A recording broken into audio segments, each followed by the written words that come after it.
Hi, this is Luciana Paulise, and today I'm super happy to have Geoff Webb with ISolved, and he's going to talk about the employee experience and how software can help us with that. So, welcome, Geoff. Thank you, Luciana. I'm really looking forward to this. Yes, how are you doing today?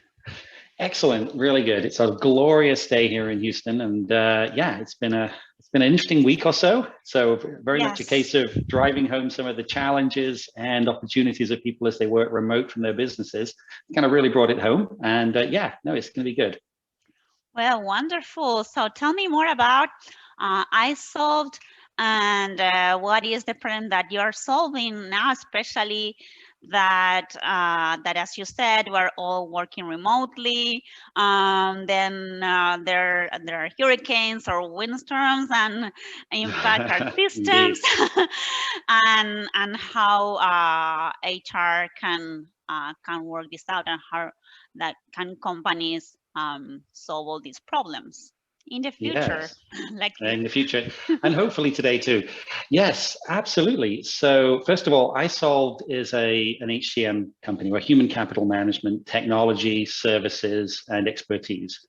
We like to think of ourselves very much as a people-first HCM Mm-hmm. platform. So that means that the sort of the practice of HR and human capital management has developed over a long period of time and has explosively changed over the past year or so, I think, driven by things that I think we've all seen.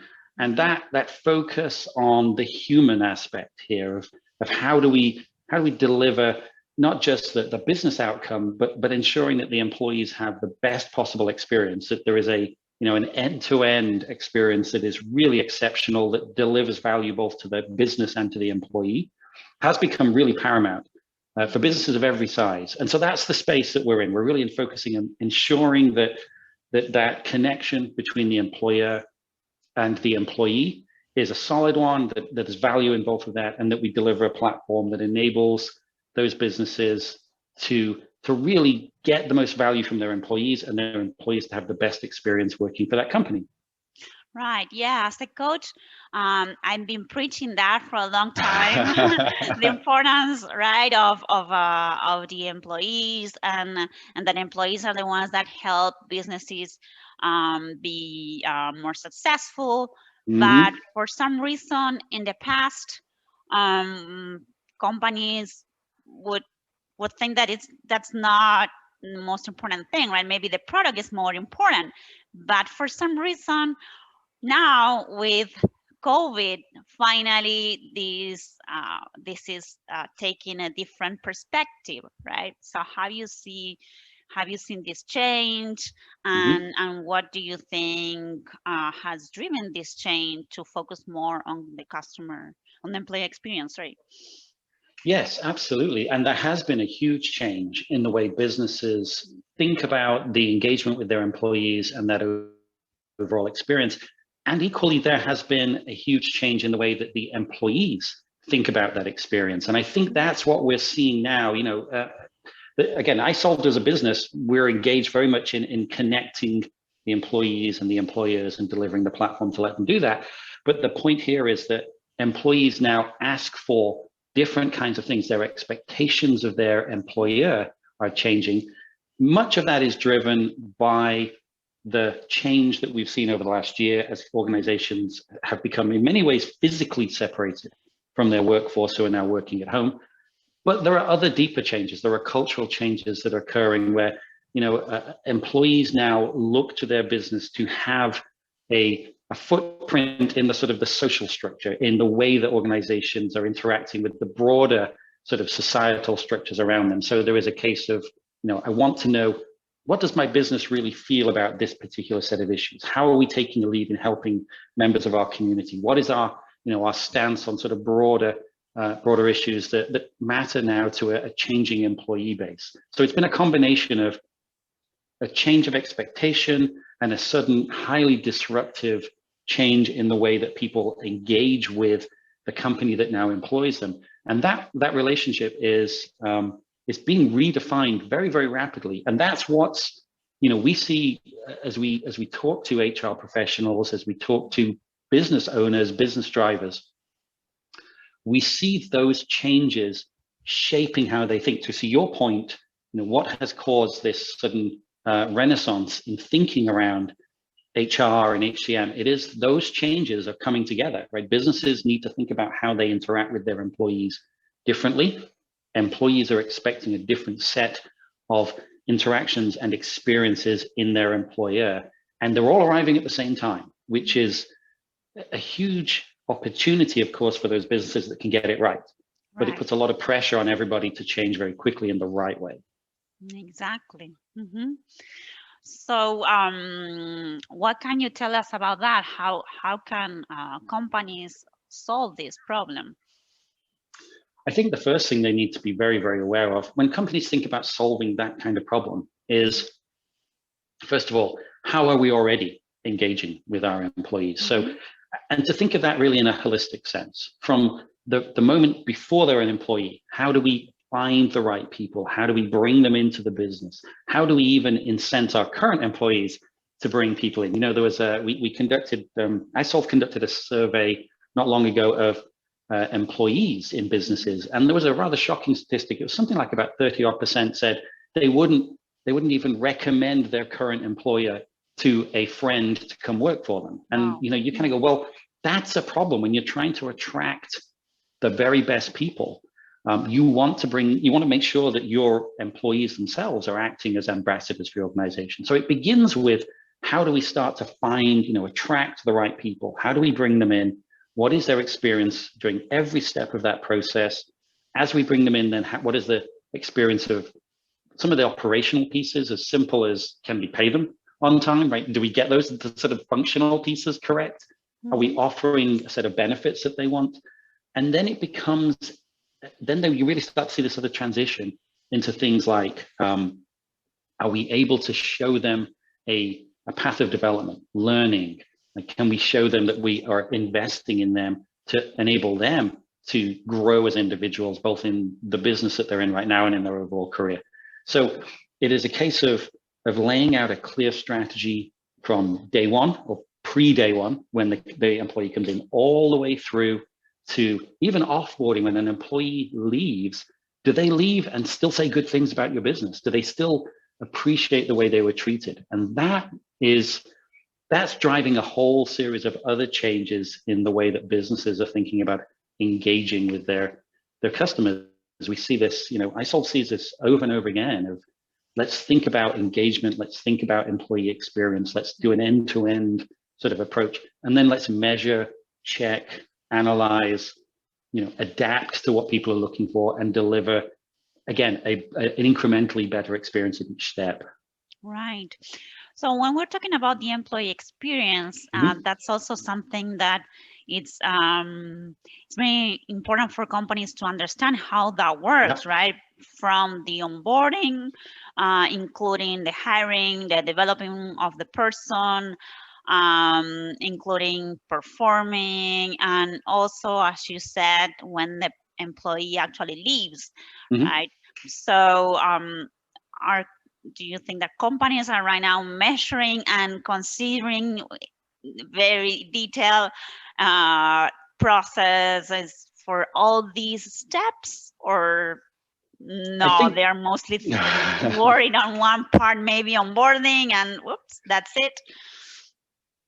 I think we're seeing a shift in focus. I think, first of all, it's important to know that many businesses are very aware that this is an area of focus. So you think about how businesses are focusing. Where do they focus their efforts? Where are they focusing right now?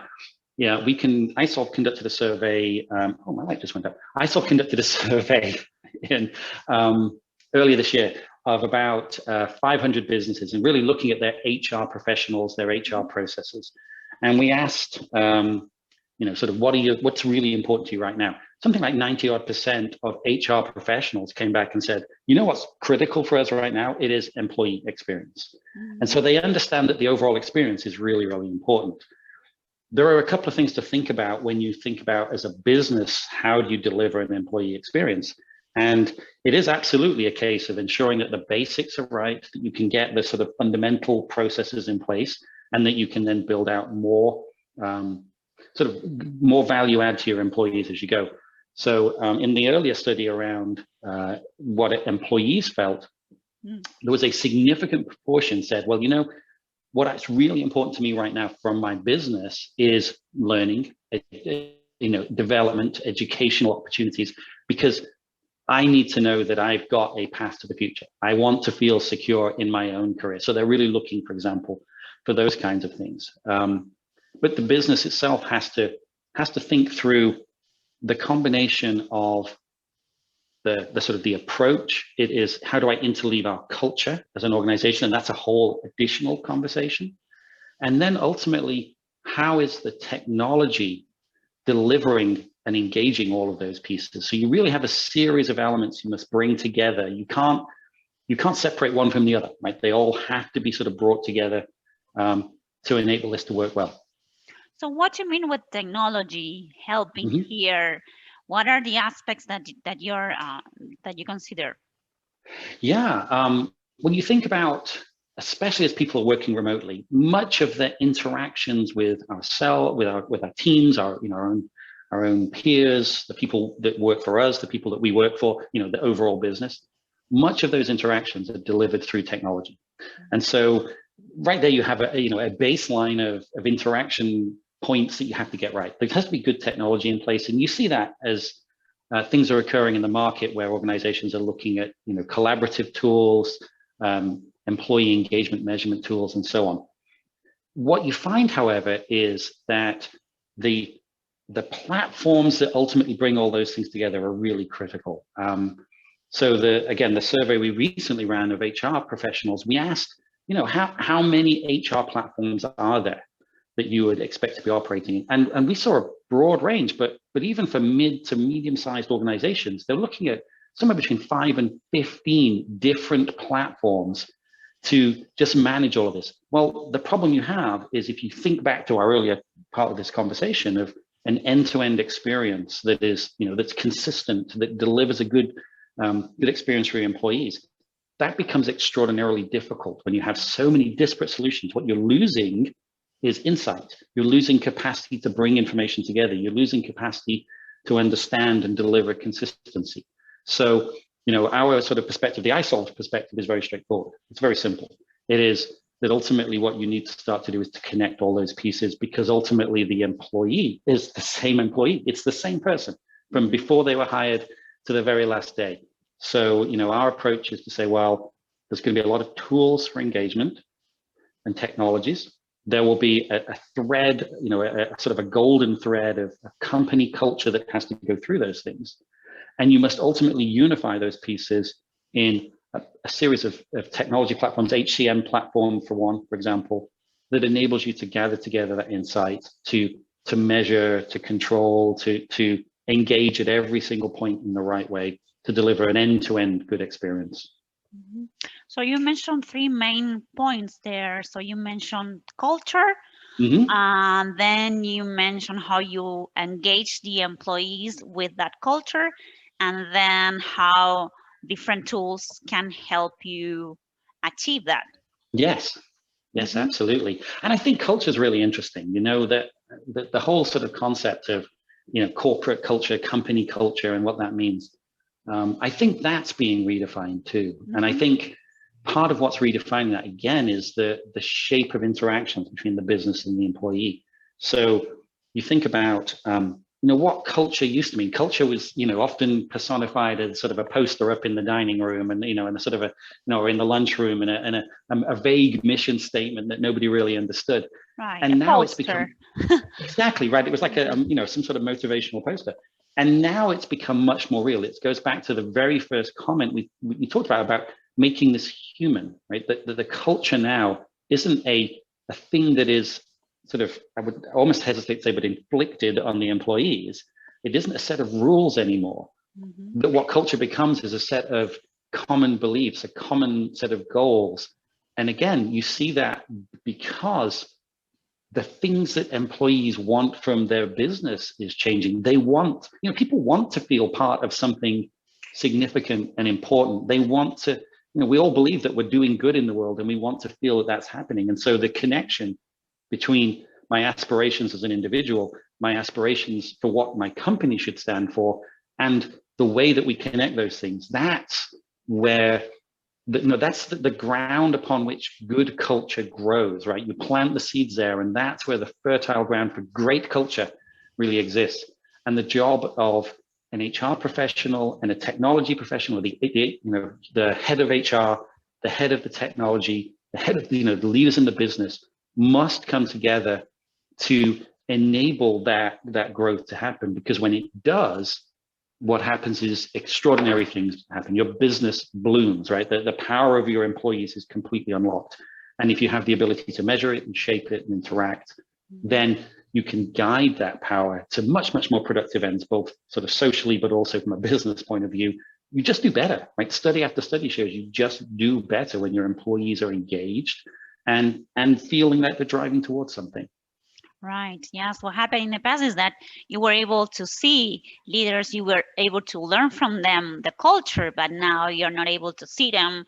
So right. that's the main contradiction, right, that we're finding, but especially with new hires. So this research shows something also about new hires, how's that changing?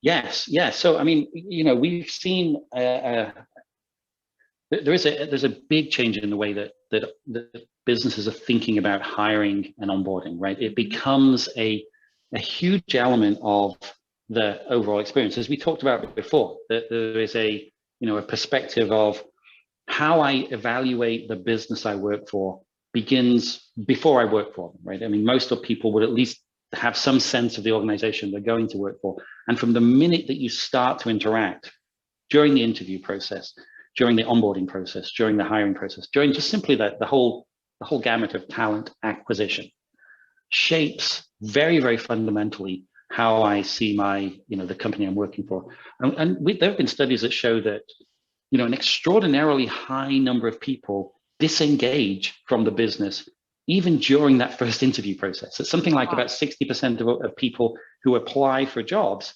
simply give up and leave, even though they would be a great fit for the role, simply because the experience is not a good one. And part of that comes back to how do I bring together and infuse company culture across every part of that process, every step in the engagement of myself and my business. Right.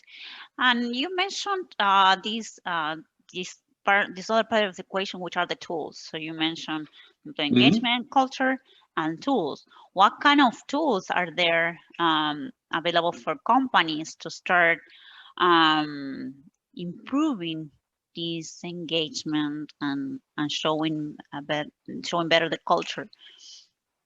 Sure, absolutely. Well, I think the first thing I would say is that it is a combination, again, as we talked about. So if you think about what tools are available to help deliver a better employee experience, then I think it's a combination, as we talked about, of the sort of the day-to-day interaction tools. And you see a lot of those things. We're doing it right now. We're on a video chat, we're talking to each other. Having this kind of capability has become central to many businesses and how they operate.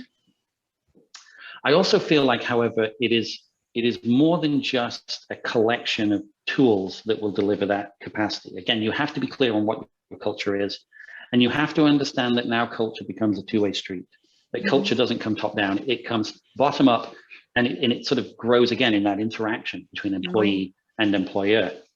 The other piece then that it facilitates that is the approach that we would typically advocate with both the sort of the organizations we work with directly as customers, but also very, very often as providers of HR expertise and services that we also would work with, is to say, look, you need to bring all of these elements together in a platform that enables you to understand the totality of sentiment and experience and engagement and development, right? So you think about bringing that together so that you have greater and deeper insight into what's going on with your employees.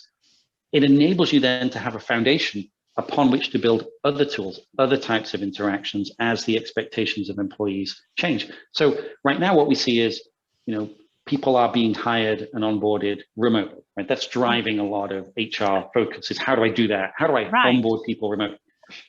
What will happen in the future, though, is, our surveys are showing that employees are saying, well, actually, I want to stay with the ability to be remote. So there was an ISolved survey that we did of the employees, and something like it was above 70% of employees said, in the future, I also want to be able to work remote, either full-time or at least some of the time. And so you think about that as a case of, this isn't going to go away, right? The approach of having to work through digital tools, but feeding that back into some centralized capacity to engage and understand and respond, that's not going to change. That's going to become not just the norm for good HR organizations, but really table stakes for any business that wants to thrive. And so what you see then is that those technologies become a constant form of, or multiple channels, and sort of an omni-channel communication approach. So that there are times when the platform, HCM technology is reaching out to me to say, by the way, did you know you need to do this? Oh, you need to sign up for these benefits. Oh, you have an opportunity to do this. Have you done this learning thing that we're offering, right? We're giving you some training, and vice versa, where it's, explicitly enabling me to come in and do things myself. So that becomes the role of the technology. And then from that, you can then add in a lot of what I would think of as transactional interaction tools, the sort of the file sharing and collaboration and video sharing. Those become part of the way we interact. They don't become the reason we interact. Right. Yes. And are you seeing also a big change in how, like right now, employees are, maybe last year they were not able to choose where to work because they were more scared of losing, the job. But now I'm seeing more opportunities that employees are, or some companies are trying to get back to work face to face, and some employees are saying, no, I leave the company and I go to somewhere else they are allowing me to work remotely. Right. Are you seeing that trend? So that's part of these employees choosing, based on the culture. Yeah, absolutely. It's interesting. What it reminds me of is you go back several hundred years, and the birth of the Industrial Revolution occurred as people became mobile, as they were able to go to places to work. And so what happened was the Industrial Revolution was driven by a whole bunch of technology, but fundamentally it was driven by the capacity of workers to go to a place of work. And ultimately that's, the cities blossomed and these great manufacturing centers became real. That's happening now in a very, very different way. What's happening now is I'm now mobile. I can commute to anywhere in the planet to go work. And so there becomes a new shift in the sort of the center of mass of industry and business. It becomes a virtual center of mass. It becomes a distributed center of mass.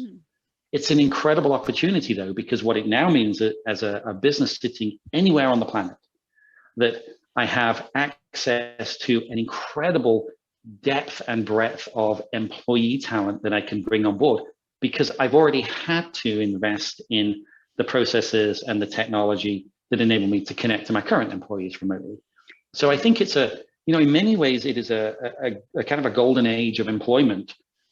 I know it doesn't feel like that right now. I know we're in a very sort of challenging situation, but as that we start to come out of this, those businesses that have already positioned themselves well to engage with their employees, to attract and hire the right people, to engage with them as they work through their life cycle, to develop them and maintain them and ensure that they have a great experience.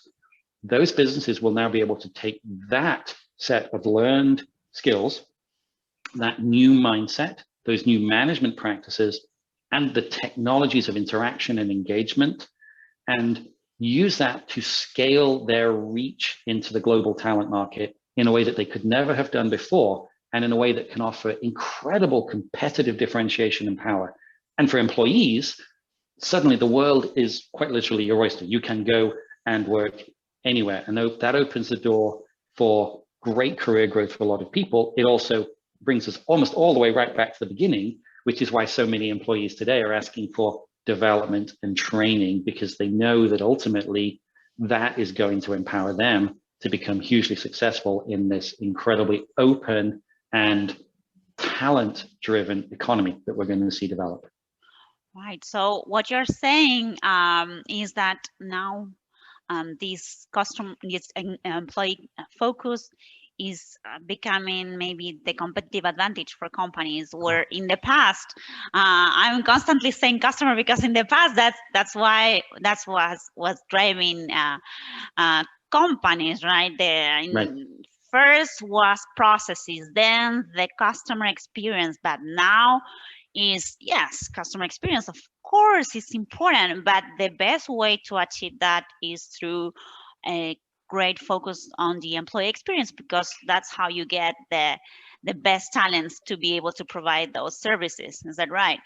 That's absolutely right. What we're seeing is that the thinking around the development of the customer experience is now moving further into the organization to become the employee experience. It doesn't mean that as a business you don't have to think about customer experience, but I would say, it is impossible to deliver long-term a really good customer experience unless you have the right people, unless you can develop them in the right way. And so employee experience becomes important. And yes, absolutely, in a world of rapid prototyping, of cloud services, of on-demand 3D printing centers, it becomes challenging to deliver real competitive differentiation, except in those areas around customer experience and employee experience. That's what will drive the power, is how do I get the right people? You put the right people in the room, they will put somebody on the moon. Right. And that's what businesses need to be thinking about. Right. And the other thing, Geoff, that you mentioned that I was surprised, or that I'm surprised, because I'm seeing that not only from you, but that training development is something that is crucial now, right? Absolutely. We want these employees to feel that they are being developed, that they are being empowered. But what I'm not seeing is training and development being increased in companies. On the other way around, I'm seeing that they are hiring less trainers. They are trying to do that by themselves. So how do you see this training? Maybe has training been transformed during this year, or what's going on with the training and development? So I think a couple of things are going on. One, employees, something like about a third of employees have said that training is their number one ask, right, of their business. Like, give me, if you want me to be engaged with you as an employer, if you want a good employee experience, about a third have said, then train me, like develop me. That's what employees said, but what about employers? So what's happening though is, I think where they invest that money, from an employer perspective, where that money is being invested is potentially shifting. So you think about, the majority of HR organizations are actually increasing their spend going into this year and next year. Okay. And what's happening is that the capacity to deliver the sort of the training and the learning, especially again, as you think about sort of this digital world of remote employees, that's being embedded further and further into the HR process. So they're saying, again, it's a case of how do I develop my employees? HR, the sort of the human resources, delivering through HCM types of technology and platforms is ultimately how probably people are going to be connecting to those training capacities. So I think what's happening is there is a shift in spend, there is a shift in focus, but there isn't a retrenchment away from development of employees as such. It's simply that it's going to be occurring in a different way, and in a way that's better integrated to the rest of the experience. Again, if I can offer up training at the right time, think about the ability of an HCM platform to identify someone's job role and go, by the way, here's a half an hour training this week that would help you in developing your job capacity in the future. Here's something else you could go learn. Here's another skill set, or to offer up those things to the employees to help choose. It becomes part of the day-to-day fabric of interaction. And as a result, it becomes part of the way that the employee experiences their employer, which becomes of huge value again.